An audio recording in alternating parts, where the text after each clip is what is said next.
this is what the system with the ducting and ventilation is all about. We've got a heat recovery or energy recovery ventilator. And then the air is distributed. What you have here is two plates. And I've got some samples of these. We'll be able to see that all afterward. In a box, the plate is attached to it. The ducting attaches to that. It's actually got an O-ring that you can slip on here. There are clips. That slides in.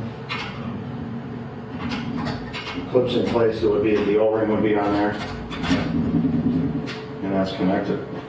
So those tubes, this would be fresh air going out to the building, and this would be a return coming back.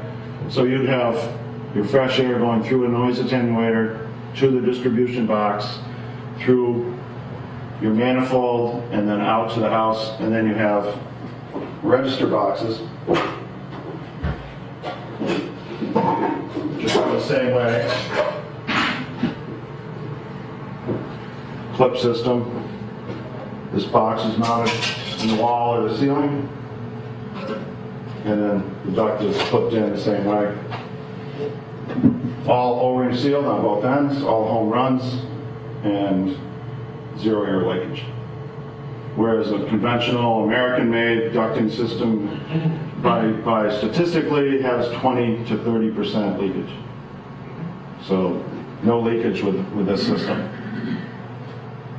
That ducting smooth on the interior? It is. Yeah, you'll be able to see that. Yeah, it's flex on the outside, smooth on the inside.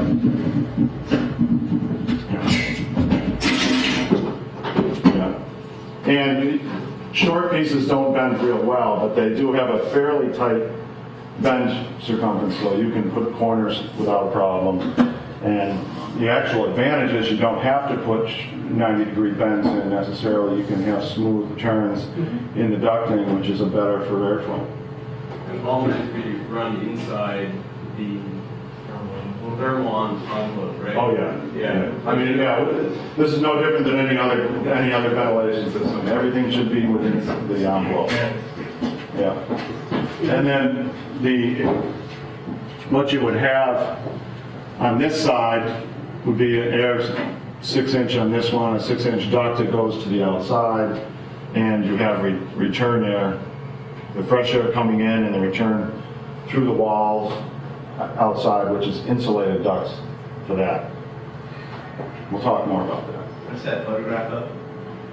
This? Yeah. This is actually our office building in Switzerland again. And this is the slab being prepared, and this is concrete slab poured over the top of that. So this is actually embedded in the concrete. And what's below that? Slab on grade. Insulated slab on grade. Yeah, everything is insulated and done, you know. Steve, do you have different size ducts, or are they always this size right there? What we do some different sizes. We're doing just this for residential. This is really what applies to residential here. And this is 3-inch outside diameter, which is one of the big factors as it goes in standard stud wall.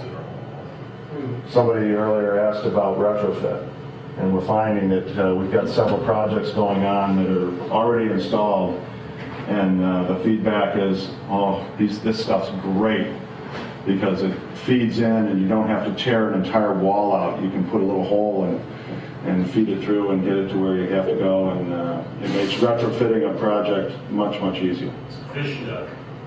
Yeah. What's the material of the tubing? It's high density polyethylene. Polyethylene piping, yeah. No smell or No, toxic? no, totally inert and non-toxic, and yeah. Would you expect anything else? Not really. That's had to ask. Yeah. So this is a couple of systems. It's a little small there, but you can kind of see. You've got the distribution box here. You've got the silencers here. And then this is actually a Comfo box, which is a whole house geothermal-based heating, cooling, ventilation system that we do in Europe. But it's got the ventilator in the top part here, and so regular ventilation system. They've got units set up for US current and frequency. Yeah, we're distributing right now, and there's a project in Oakland that's already installed that the guys on the other side of the bay did, and we've already got a dozen projects that have gone. And I don't know if anybody, Passive House people, Tad Everhart up in Portland, has got a retrofit that he's just completed, and he got the first one. He got our sample when we brought it in and wired it and made sure it all worked, and he had to have it right away, so we sent him our sample. And he's running, and the whole system is installed. I have actually some pictures of his project in here. Okay. You also have, we're looking at an option that they've used some in Europe. This is actually silencer duct. It's duct that will quiet the sounds, and so we're looking at that as an optional silencer over our box unit. Okay. We also are selling here the Comfo Fondale, which is a ground source preheater. One of the problems, it's not so much a problem here. Some of our cold climate locations or real warm climate locations, you want to temper the air before it hits the heat recovery ventilator. So the air comes in here, there's a filter, and it goes through this is basically a fan coil in there. These two tubes here go into a loop that goes around the foundation of the house, filled with glycol, and it's connected, it's wired to the Comfo Air ventilation unit at a set temperature. This unit, the pump will come on and circulate that fluid through the fan coil and preheat the air or pre-cool the air before it goes into the heat recovery ventilator. And it will give you a 3 to 5% additional efficiency, as well as having, for us in the cold climates, I'm in Maine, it prevents frosting, which is can be a problem in cold climates. Where if that air is that cold coming in and passing through your box, it can cause frost. All right. It also, in the summertime, will cool the air coming in, and it also has a condensate drain, and it will actually eliminate some of the moisture coming in so that you temper it a little bit that way too.